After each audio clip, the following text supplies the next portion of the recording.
기다렸으나 오지 아니함에 흩어지는지라. 오늘은 설교 제목이 깁니다. 기다렸으나 오지 아니함에 흩어지는지라 제목으로 말씀 전하겠습니다. 데드라인이라는 말 이렇게 많이 들어보셨을 거예요. 넘어갈 수 없는 최종적인 한계라는 뜻입니다. 다양한 분야에서 사용이 되죠. 기사, 원고, 과제, 아니면 여러 가지 이렇게 그 프로젝트를 이렇게 제출해야 하는 마감 시간으로 사용이 되죠. 원래 이 말은요, 미국 남북 전쟁에서 유래가 되었다고 해요.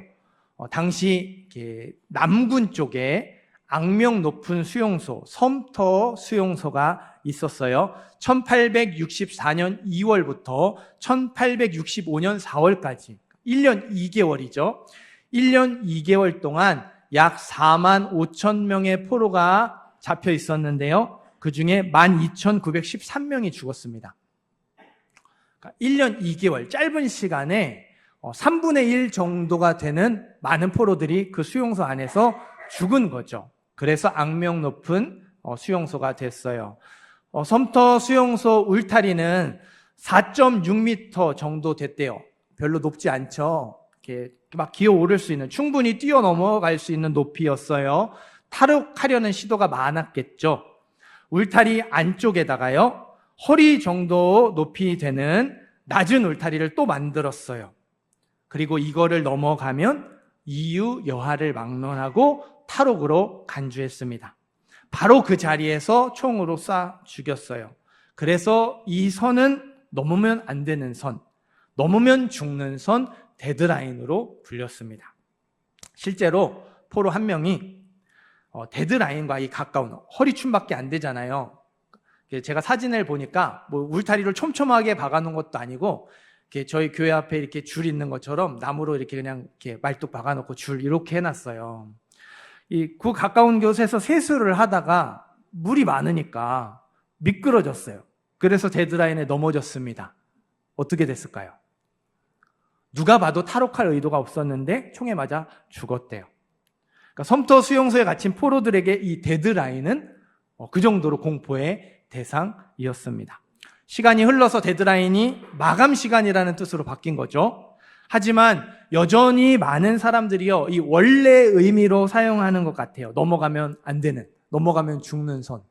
우리는 넘어가면 진짜로 죽는 건 아니지만요, 이것만큼은 절대로 양보할 수 없는 것, 이것만큼은 절대로 포기할 수 없는 것, 절대 양보할 수 없고 포기할 수 없고 꼭 지켜야 하는, 넘어가면 안 되는 최후의 보루가 우리에게도 있어요. 적어도 한두 개 이상은 있습니다. 대표적인 것이 돈의 문제죠. 가난한 사람은 가난한 대로, 부유한 사람은 부유한 대로 각자 돈에 대한 데드라인이 있어요. 그러니까 이만큼 있었으면 좋겠다 기대치 말고요, 아무리 못해도 요만큼은 있어야 된다, 아무리 부족해도 이 정도는 있어야 된다는 최저치, 데드라인도 있죠. 그 최저치가 안 될 때 어때요? 불행하고 견디기 힘들어하고 인생이 망했다고 생각하죠. 진로를 결정하는 데 있어서도, 자녀를 양육하는 데 있어서도 마찬가지입니다. 내가 이렇게 살았으면 좋겠다, 내가 이런 직장에 갔으면 좋겠고 이런 일을 했으면 좋겠다, 내 자녀가 이렇게 살았으면 좋겠고 이렇게 되었으면 좋겠다, 기대치만 있는 것이 아니죠. 이런 일은 죽어도 못한다, 이렇게 되면 인생 망하는 거다, 진로, 앞날에 대한 최저치가 있어요. 내 자녀는 이렇게 되면 절대로 안 된다, 자녀에 대한 최저치도 있죠. 데드라인, 양보할 수 없는 선이 있어요. 우리 안에 있는 데드라인은 다 그런 의미로 사용이 됩니다. 일을 마감해야 하는 날짜와 시간이 아니죠. 절대로 넘어가면 안 되는 선입니다. 넘어가면 진짜 죽는 건 아니지만 그렇게 죽을 것 같은 그런 일들이 일어나는 거죠. 오늘 말씀 사울 왕의 이야기예요. 사울 왕에게도요, 데드라인이 있었어요. 5절 말씀을 우리 한 번 더 읽어보겠습니다. 5절 말씀 읽습니다. 블레셋 사람들이 이스라엘과 싸우려고 모였는데 병거가 3만이요 마병이 6,000명이요 백성은 해변에 모래같이 많더라. 그들이 올라와 베다웬 동쪽 닉마스에 진침해 아멘. 블레셋과 이스라엘 사이에 전쟁이 일어났어요. 블레셋이 군대를 끌고 왔는데 그러니까 전차는 3만 대 끌고 왔습니다. 마병은 6천, 기병 6천을 끌고 왔고요. 보병은 해변에 모래처럼 많았다고 해요. 이스라엘의 역사가 요세푸스는 해변에 모래처럼 많았던 보병의 숫자가 30만이었다고 기록하고 있어요. 그러니까 3만, 전차 3만 대, 기병 6천, 그리고 30만이나 되는 보병, 어마어마한 군대가 이스라엘을 쳐들어온 거예요. 반면에 사울 왕에게는 3,000명의 정예 부대가 있었어요. 이 부대 가지고 블레셋과 싸울 수 없어서 이스라엘 전 지역에 소집 명령을 내렸죠. 꽤 많은 사람들이 모였어요. 정확한 숫자는 기록하고 있지 않지만 그래도 몇만 명 모이지 않았을까 생각이 듭니다. 그래도 블레셋 군대가 훨씬 많았어요. 6절 보세요. 이스라엘 사람들이 위급함을 보고 절박했다고 하죠. 소집 명령을 받고 모인 이스라엘 사람들이 블레셋 군대의 엄청난 숫자에 압도가 됐어요. 굴과 수풀과 바위 틈과 은밀한 곳과 웅덩이에 숨었죠. 아직 전쟁을 시작하지도 않았는데 여기저기 숨기에 바빴습니다. 7절, 사울은 아직 길갈에 있고 그를 따르는 모든 백성이 떨었다고. 온 몸이 떨릴 정도로 극심한 두려움에 사로잡혔어요. 어떤 사람들은 요단을 건너서 갓과 길라 땅으로 도망갔다고 하잖아요. 부대를 이탈해서 도망가는 사람들도 있었어요. 모여라, 전쟁해야 되니까 모여라 해서 와서 딱 보니까 너무 블레셋 군대가 많은 거예요. 그러니까 싸움을 시작하기도 전에 도망가 버리는 거죠. 상황이 걷잡을 수 없을 정도로 악화되고 있었어요. 이런 상황에서 오늘 말씀의 주인공 사울 왕은 무엇을 하고 있었을까요? 8절 말씀 우리 읽어보겠습니다. 8절 읽습니다. 사울은 사무엘이 정한 기한대로 이레 동안을 기다렸으나 사무엘이 길갈로 오지 아니하매 백성이 사울에게서 흩어지는지라. 아멘. 여러분, 이스라엘에는 원래 왕이 없었어요. 그런데 사사시대에 이방 민족들이 쳐들어가 와서 사람들을 죽이고 곡식과 재물을 빼앗는 일이 반복이 되었죠. 이 모든 일의 원인은 이스라엘의 우상 숭배에 있었죠. 하지만 이스라엘은요, 다른 데서 이유를 찾았어요. 저 이방 민족들을 보니까 왕이 있거든요. 앞에서 전쟁을 지휘하는 용감한 장수가 있거든요. 우리는 없어요. 사사가 세워졌을 때는 이겼잖아요. 그러니까 우리도 사사 같은 왕이 있으면 되겠구나. 우리에게 왕이 없어서 이렇게 이방 민족들이 계속 쳐들어오고 사람들이 죽고 곡식과 재산을 빼앗는 일이 반복되는구나. 사무엘 선지자를 찾아가서 우리에게도 왕을 세워주십시오. 저 이방 민족들처럼 왕이 있어야 되겠습니다. 요청을 했어요. 사무엘 선지자가 당연히 거절하죠. 하나님이 이스라엘의 왕이시잖아요. 하나님이 왕이시니까 눈에 보이는 사람을 왕으로 세우면 안 된다. 거절했어요. 하지만 이스라엘이요, 왕이 필요하다는 주장을 굽히지 않았어요. 사사가 있을 때는 편안했잖아요. 이겼잖아요. 우리가 계속해서 편안하려면, 이방 민족과의 전쟁에서 승리하려면 우리 앞에서 우리를 지휘할 장수, 용감한 왕이 필요하다고 끝까지 고집을 부렸어요. 그렇게 해서 세워진 왕이 사울이에요. 사울은 이스라엘의 왕으로 전쟁에서 승리할 책임이 있습니다. 이 블레셋과 맞서 싸워서 이겨야 할 책임이 사울에게 있어요. 그런데 사울 왕이 뭐 하고 있죠? 기다리고 있어요.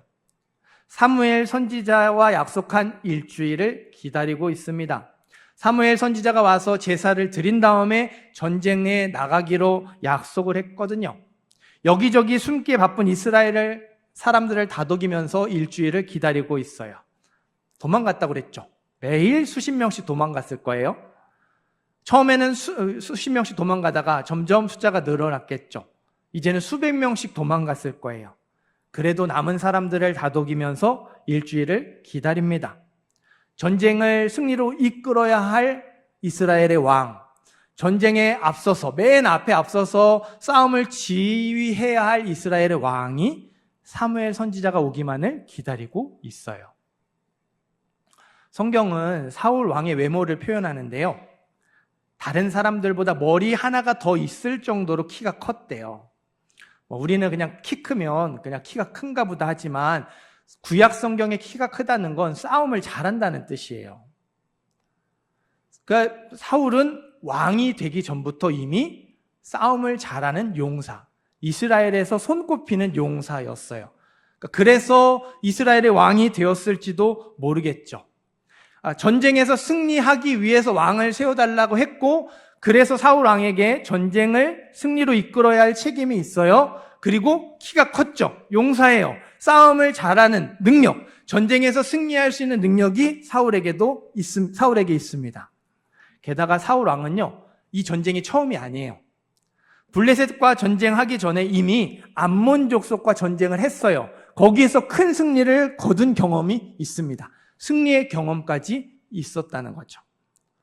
사람들이 사울 왕을 어떻게 생각하겠어요? 우리의 용사 사울 왕인데, 저번에도 크게 승리를 거두었던 사울 왕인데 이번에도 승리할 수 있도록 무언가 준비하고 있겠지. 길갈에 모여있는 이스라엘 사람들, 아직 도망가지 않고 두려워 떠는 이스라엘 사람들은 사울 왕만 바라보고 있었어요. 사울 왕이 무언가를 해주기를 기대하고 있었습니다. 여러분 생각해 보세요. 나에게 이 상황을 해결해야 될 책임이 있어요. 내가 책임자예요. 그리고 그 상황을 해결할 수 있는 능력이 나에게 있어요. 비슷한 상황을 해결했던 경험도 있습니다. 주위에서 사람들이 나만 바라보고 있어요. 뭐 좀 해봐. 어떻게 좀 해봐. 계속 나를 이렇게 바라봐요. 만약에 여러분이 사울 왕이라면 어떻게 하시겠어요? 책임자예요. 능력이 있어요. 경험도 있습니다. 사람들이 자꾸 나를 이렇게 기대에 찬 눈빛으로 바라봅니다. 뭔가 해주지 않을까? 여러분 어떻게 하시겠어요? 선지자와 일주일 기다리기로 약속했다고 하더라도요, 아무것도 하지 않고 그냥 기다리는 거 쉽지 않았을 거예요. 무언가 결단을 내리고 행동에 옮겼을 수 있을 거예요. 그냥 기다리는 안에서 뭔가 이렇게 사기를 북돋고 전쟁에 승리할 수 있을 만한 그럴듯한 것들 할 수 있잖아요. 그런데 사울 왕이요, 아무것도 하지 않고 그냥 기다렸어요. 아무것도 하지 않고 마냥 기다리니까 어때요? 이스라엘에서 두려워서 따는 사람들이 자꾸 도망가죠. 그 결과 15절, 사울이 자기와 함께한 백성의 수를 세어보니 몇백 명 남았대요? 600명 남았대요. 정예부대 3,000명 있었어요. 그리고 많은 사람들이 소집 명령을 받고 모였죠. 몇만 명 됐겠죠. 그런데 아무것도 하지 않고 일주일 동안 기다렸더니 다 떨어져 나갔어요. 그냥 소집 명령 받고 왔던 사람들만 도망간 게 아니라 잘 훈련 받았고 사울의 손발처럼 움직였던 정예 부대에도 3분의 2가 도망갔어요. 600명 남았습니다. 8절 말씀 다시 한 번 더 읽어보겠습니다. 8절 읽습니다. 사울은 사무엘이 정한 기한대로 이레 동안을 기다렸으나 사무엘이 길갈로 오지 아니하매 백성이 사울에게서 흩어지는지라. 아멘. 제가 오늘 설교 제목을 이 8절 말씀에서 골랐어요. 기다렸으나 오지 아니하매 흩어지는지라. 사무엘 선지자와 약속했던 일주일을 기다렸어요. 사무엘 선지자가 오지 않았어요. 길갈에 모였던 군사들이 다 흩어졌습니다. 기다렸는데 안 왔고 다 흩어졌어요. 많은 걸 잃어가며 일주일 동안 기다렸잖아요. 정예 부대마저 도망가는 와중에도 참고 기다렸잖아요. 이렇게까지 참고 기다렸는데 사무엘 선지자가 안 왔어요. 하나님의 도우심이 나타나지 않았어요. 이제 남은 600명마저 도망가 버리면 정말로 끝날 것 같아요. 완전히 망할 것 같습니다. 그래서 어쩔 수 없이 사울 왕이 하나님께 제사를 드렸어요.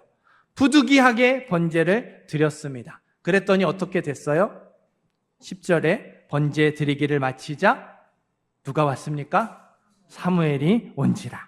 사울 왕이 번제 드리기를 마치자마자 사무엘 선지자가 도착했어요. 마치 근처에 숨어서 지켜보고 있다가 일부러 번제 드릴 때까지 기다렸다가 그 타이밍에 나타나는 것처럼 아주 절묘한 타이밍에 딱 그 순간에 나타났죠. 오자마자 한다는 말 11절. 사무엘이 이르되 왕이 행하신 것이 무엇이냐? 성경이 너무 이렇게 부드럽게 이렇게 점잖게 번역했어요. 이게 뭐냐면요, 이게 뭐 하는 짓입니까? 따지는 거예요. 보자마자 사울 왕을 비난하는 거예요. 이게 뭐 하는 짓입니까? 사울 왕을 비난했어요. 13절, 사무엘이 사울에게 이르되 왕이 망령되이 행하였도다. 어리석게 멍청한 짓을 했다라는 거예요. 선지자가 왕한테 왜 그렇게 멍청한 짓 저질렀냐고, 해서는 안 될 일을 저질렀다고 사정없이 몰아세우고 있어요. 거기서 멈추지 않죠. 14절, 왕의 나라가 길지 못할 것이라. 여호와께서 그의 마음에 맞는 사람을 구해서 여호와께서 그 사람을 백성의 지도자로 삼으실 거라고. 이 번제 드린 것 하나 때문에 하나님이 다른 사람을, 마음에 하나님 맞는 사람을 세우셔서 왕의 자리를 그 사람에게 넘겨주실 거라고 선언하죠. 사울 왕의 입장에서 얼마나 억울하겠어요. 안 기다린 거 아니잖아요.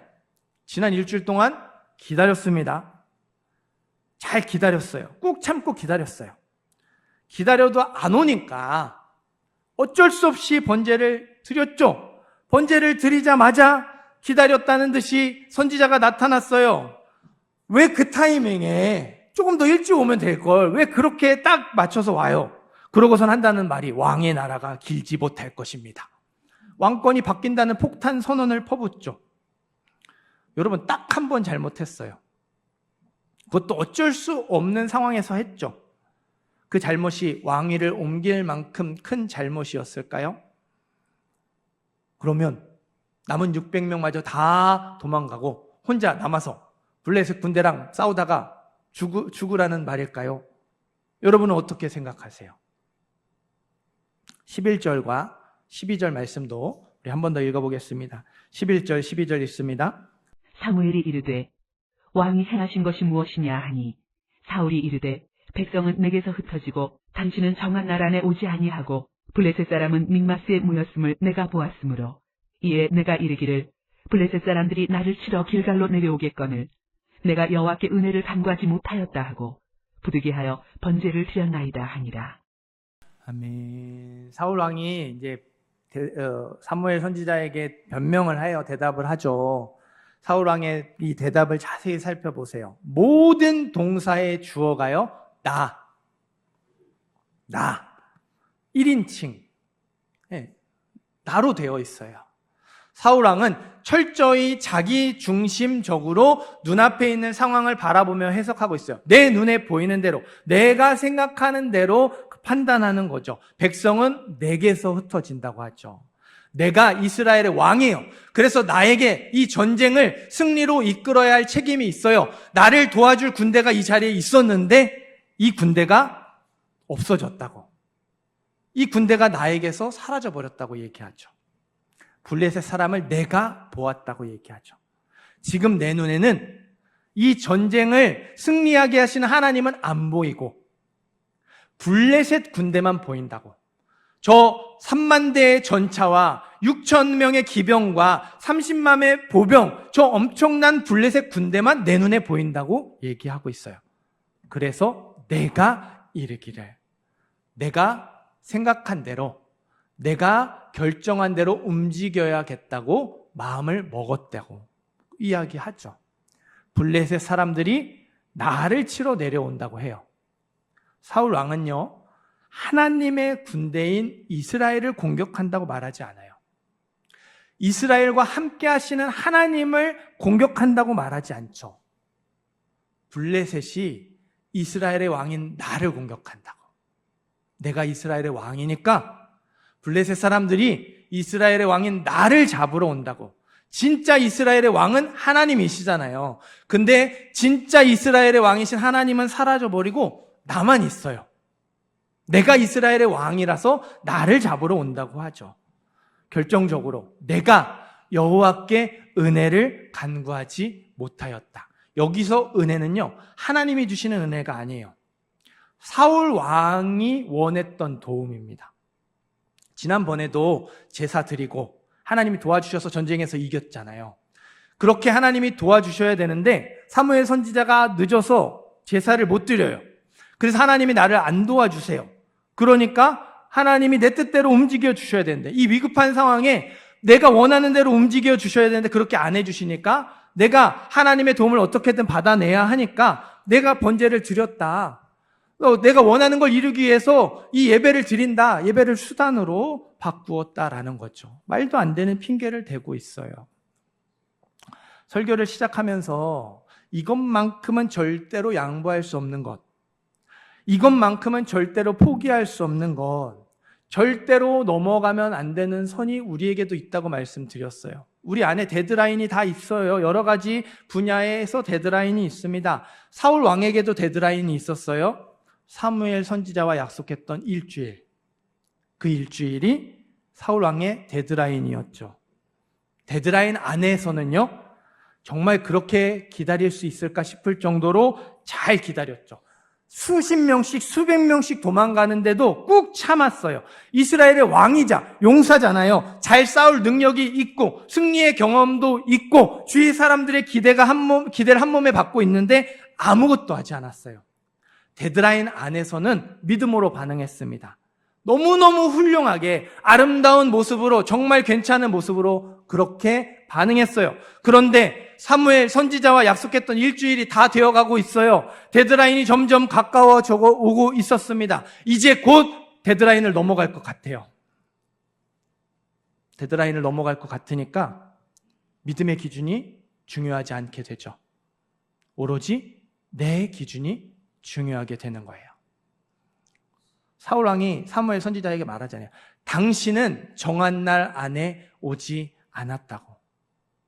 당신이 늦었다고 말해요. 상황이 이렇게 된 건 내 탓이 아니라 늦은 당신 탓이라고 말하죠. 이 모든 일의 책임, 군사들이 다 떠나가고 내가 어쩔 수 없이 번제를 드린 잘못, 다 정한 기한대로 도착하지 않은 당신, 사무엘 선지자 탓이라고 말하는 거예요. 여기서 질문입니다. 사무엘 선지자가 약속을 어겼을까요?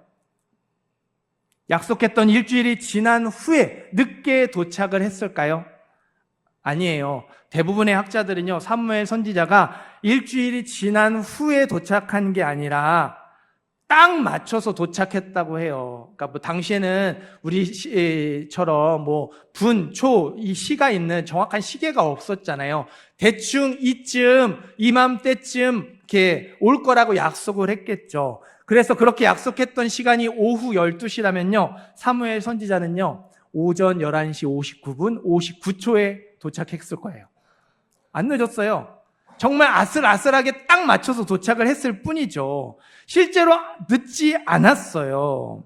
근데 요즘처럼 정확한 시간을 알 수 없었으니까 그냥 두루뭉실하게 이때쯤 약속을 했으니까 사울왕은 언제를 생각했을까요? 이 시간을 생각한 게 아니라 훨씬 더 이른 시간을 생각했던 거겠죠. 이게 12시였다면 사울왕은 한 11시, 아니 많이 양보해서 한 11시 반, 진짜 많이 양보해서 11시 50분 이 정도 생각했을 거예요. 근데 그 시간을 넘어가서 사무엘 선지자가 온 거죠. 그러니까 번제를 드리자마자 사무엘 선지자가 그 절묘한 타이밍에 딱 맞춰 도착한 거예요. 안 늦었어요. 사울 왕이 생각했던 시간을 조금 지나서 도착한 것 뿐이죠. 사울 왕이 자기 나름대로 그 시간을 땡겨서 데드라인으로 잡아놓은 거예요. 하나님이 사울을 왕으로 세워주셨죠. 하지만 왕에게 모든 권한을 다 주지 않으셨어요. 제사를 드리는 건 제사장에게, 하나님의 말씀을 전하는 건 선지자에게 맡기셨어요. 왕에게 이거 다 주면 어떻게 될까요? 자기 마음대로 하겠죠. 하나님이 왕이신데 자기가 왕이 되어서 모든 걸 다 가지니까 자기 마음대로 하겠죠. 그러니까 하나님이 왕을 세워주시되 왕을 견제할 수 있는 제사장과 선지자를 세워주셨어요. 그리고 이 권한은 왕이 절대로 넘보지 못하도록 선을 그어주셨습니다. 그런데 사울 왕이 그 선을 넘어버렸죠. 자기 마음대로 한 거예요. 제사장이 할 일을 자기가 해버렸어요. 내가 책임져야 되니까. 내가 이 문제를 해결해야 되니까. 내가 세워놓은 데드라인이 넘어가 버렸으니까. 그래서 내가 죽을 것 같고 당장 내가 살고 봐야 되니까 하나님의 말씀, 하나님이 세워놓으신 법칙, 하나님의 뜻은 온데간데 없어져 버린 거예요. 나만 있는 거예요. 내 눈에 보이는 상황, 내 생각, 내 판단만 있는 겁니다. 사울 왕이 변명하죠. 내가 여호와께 은혜를 간구하지 못하였다 하고 부득이하여 번제를 드렸나이다. 어쩔 수 없이 부득이하게 번제를 드렸대요. 이 부득이함은 어디에서 나온 겁니까? 철저히 자기중심적인 판단에서 나온 거예요. 자기가 세워놨던 데드라인을 넘어가 버렸으니까 이스라엘의 진정한 왕이신 하나님을 의지하지 않았어요. 하나님이 세워놓으신 선을 넘어가 버렸죠. 본인이 직접 해결하려는 마음으로 그 상황에 뛰어들었어요. 여호와께서 왕에게 명령하신 바를 왕이 지키지 않았습니다. 사무엘 선지자가 말해요. 하나님이 세워놓으신 법칙을 어기고 번제를 드렸다고. 자기가 세워놓은 선을 넘어가 버리니까 사울 왕은요, 하나님이 세워놓으신 선을 넘어가 버렸어요. 그리고 자기의 살 길을 찾은 것이죠. 마찬가지예요. 우리가 흔히 말하는 어쩔 수 없다는 말. 어쩔 수 없어. 어쩔 수 없어. 이 말이요, 철저히 자기중심적인 판단에서 나온다는 사실을 깨달아야 해요. 한 가지 예를 들어볼까요? 에베소서 5장 18절 말씀 있죠. 술 취하지 말라. 이는 방탕한 것이니 오직 성령으로 충만함을 받으라. 수많은 애주가들이 이 말씀을 좋아합니다. 왜 좋아하죠? 그렇죠. 술 취하지 말라고 했어요. 술 먹지 말라고 하지 않았거든요. 이 말씀을 근거로 술 먹는 것 자체는 죄가 아니라고 해요. 술 먹는 것 자체는 죄가 아니고 술 취하지만 않으면 되잖아 라고 말하는 거예요. 그런 분들께 묻겠습니다. 술 취하는 기준은 누가 정하죠? 사람마다 주량이 달라요. 마시다 보면 주량이 점점 늘어나죠. 그런데도 술 취하는 기준을 내가 정하는 것이 맞을까요? 술 취하지만 않으면 된다면서 계속해서 술자리를 찾아가는 게 정말 괜찮은 걸까요? 꼭 술 문제만 아니어도 우리가 이렇게 말씀이 세워놓은 기준을요, 은근슬쩍 넘어가는 부분이 되게 많아요. 내 좋을 대로 해석해버리는 거죠. 내가 기준이 되어서, 말씀이 기준이 되어서 내 상황과 내 삶을 맞춰가는 게 아니라 그 말씀을 내 마음에 맞춰서 조정해버리는, 은근슬쩍 그 기준을 바꿔버리는 어리석음이 많이 있어요. 왜요? 내가 책임져야 되니까. 내가 이 문제를 해결해야 되니까, 내가 세워놓은 데드라인을 넘어가 버릴 것 같으니까, 내가 죽을 것 같고, 내가 망할 것 같고, 내가 안 될 것 같고, 내가 당장 살고 봐야 될 것 같으니까 하나님의 말씀, 하나님이 세워놓으신 법칙, 하나님의 뜻은 온데간데 없는 거예요. 나만 있는 거예요. 내 눈에 보이는 상황, 내 생각, 내 판단, 내 기분, 내 감정만 있는 거예요. 사랑하는 성도 여러분, 저와 여러분 안에 있는 데드라인은 무엇입니까? 저와 여러분이 세워놓은 그 많은 데드라인, 정말 이것만은 안 돼요. 하나님 이렇게 되면 안 됩니다. 이것만은 포기할 수 없어요 하는 그것들이 무엇입니까? 혹시 지금 그 선과 가까워지고 계십니까? 어떻게 하시겠어요? 수단과 방법을 가리지 않고 대안을 찾으시겠어요? 아니면 그 데드라인, 내가 세워놓은 기준과 선을 그냥 넘겨버리시겠습니까? 다시 한번 묻겠습니다. 하나님을 신뢰하기 때문에 저와 여러분의 데드라인을 넘어가 본 적이 있으십니까? 오늘 말씀은 그럴 때 데드라인을 넘어가는 것이 믿음이라고 선포해요. 눈앞에 보이는 상황과 상관없이 여전히 하나님을 신뢰하기 때문에 망할 것 같고 죽을 것 같고 또 실제로 삶이 그렇게 이끌어져 간다 할지라도 그냥 넘어가는 거. 그 힘들고 어려운 순간들을 버티며 견디며 그럴 줄 아는 걸 믿음이라고 가르쳐요. 여러분, 데드라인은요, 우리가 세워놓은 기준이에요. 내가 세운 기준입니다. 하나님이 세우신 게 아니에요. 내가 자녀에 대해서, 물질에 대해서, 앞날에 대해서, 삶의 여러 가지 문제에 대해서 내가 세워놓은 기준이에요. 내가 세워놓은 기준이 데드라인이라는 걸 여러분 잊으면 안 돼요. 진짜 데드라인은 뭘까요? 하나님이 세워놓으신 기준. 하나님의 말씀이 데드라인이죠. 내가 세워놓은 선을 넘어가면 죽는 게 아니에요. 하나님이 세워놓으신 선을 넘어가면 죽는 겁니다. 내가 세워놓은 선은 넘어가도 물론 그래요. 그래서 망할 것 같은 어려움을 겪을 수 있어요. 그러나 진짜 망하지 않습니다. 그러나 하나님이 세워놓으신 선을 넘어가면요, 진짜로 망해요. 진짜로 죽는 겁니다. 하나님은 우리를 선한 길로, 의의 길로 인도하시는 분이시죠. 우리를 가장 좋은 길로 인도하시는 분이시죠. 그럴 만한 지혜와 능력과 사랑이 있는 분이 저와 여러분이 믿는 하나님이시잖아요. 그 하나님을 믿으세요. 믿으시기를 바랍니다. 우리가 정말 하나님을 믿고 의지한다면, 우리가 정말 하나님을 신뢰한다면 우리가 세워놓은 기준, 우리의 데드라인을 넘어가도 되지 않을까요?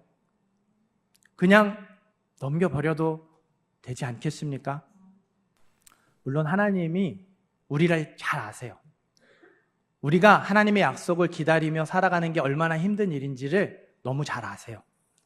그 약속한 시간조차도 기다리지 못하는 연약함이 우리 안에 있다는 것도 너무너무 잘 아십니다. 우리의 삶의 환경이 우리를 그렇게 기다리지 못하도록, 데드라인을 넘어가지 못하도록 우리 안에서 끊임없이 우리를 부추기고 역사하신다는 사실도 알아요. 그런데도 왜 기다리라고 말씀하실까요? 그런데도 왜 오늘 말씀처럼 내가 세워놓은 데드라인, 그 기준을 넘어가라고 말씀하실까요? 우리 안에 수많은 한계들이 있기 때문에 그래요. 건강의 한계가 있어요. 체력의 한계가 있습니다. 외모의 한계가 있어요. 정서, 감정의 한계가 있죠. 지식의 한계도 있어요. 경험의 한계, 재능의 한계, 돈의 한계, 관계의 한계, 공간과 시간의 한계, 정말 많은 한계 속에서 살아가요. 그러나 우리가 믿는 하나님은 한계가 없으시죠. 믿으세요? 우리는 한계 속에서 살아가고 수많은 한계 안에서 힘들어하며 괴로워하지만 우리가 믿는 하나님은 한계가 없으신 분이에요. 하나님은 우리가요, 그 우리의 한계들 속에서만 하나님을 경험하는 거 아니고 말고 그 한계를 뛰어넘어서 무한하신 하나님을 온전히 경험해 가기를 원하세요. 우리가 그냥 그 바운더리 안에서만 하나님이 이런 분이시지, 하나님이 이런 분이시지, 이것도 하실 수 있지, 그 정도로 머물러 있기를 원하시는 게 아니라 그거를 뛰어넘어서 정말 크고 위대하신 하나님을 온전히 경험하고 분명하게 알아가기를 원하세요. 그래서 저와 여러분에게 그거 넘어가면 죽는 선이 아니라 지금보다 하나님을 더 온전히 경험할 수 있는 생명의 선이 될 거야, 믿음의 선이 될 거야 말씀하시는 거예요. 하나님은 우리가 데드라인을 넘어가기를 원하세요. 정한 기한대로 기다렸는데도 아무런 일도 일어나지 않을 수 있어요. 정말 큰 손해를 볼 수도 있고요, 완전히 망해버릴 수도 있습니다. 내 기대와 정반대의 이 결말로 끝날 수도 있어요. 그러나 거기서도 다시 일으켜 주시고 완전히 망해버린 그 자리에서도 다시 시작하게 하시는 부활의 능력이 하나님의 손에 있어요. 거기 계속해서 하나님만 바라보고 계속해서 하나님만 의지한다면 우리는 어떤 절망의 자리에서도 다시 일어날 수 있습니다. 그것이 우리의 한계를 뛰어넘어서 더 깊은 은혜를 경험하는 길이에요. 데드라인은 넘어가면 죽는 선이 아니에요. 지금보다 하나님을 더 온전히 경험하는 생명의 선, 믿음의 선입니다. 진짜 데드라인은 하나님의 말씀, 하나님이 우리에게 주신 삶의 법칙입니다. 여러분의 데드라인이 생명의 선으로, 믿음의 선으로 바뀌는 역사를 경험하는 저와 여러분이 되기를 간절히 소원합니다. 데드라인을 넘어갔음에도 불구하고, 그래서 정말 큰 어려움을 겪었음에도 불구하고, 완전히 망해버렸음에도 불구하고, 거기서도 합력하여 선을 이루시는 하나님을 경험하는 저와 여러분이 되기를 간절히 소망합니다. 믿음으로 한계를 뛰어넘고 믿음으로 한계를 극복하는 모든 성도님들, 모든 예배자들 되시기를 주님의 이름으로 축원합니다.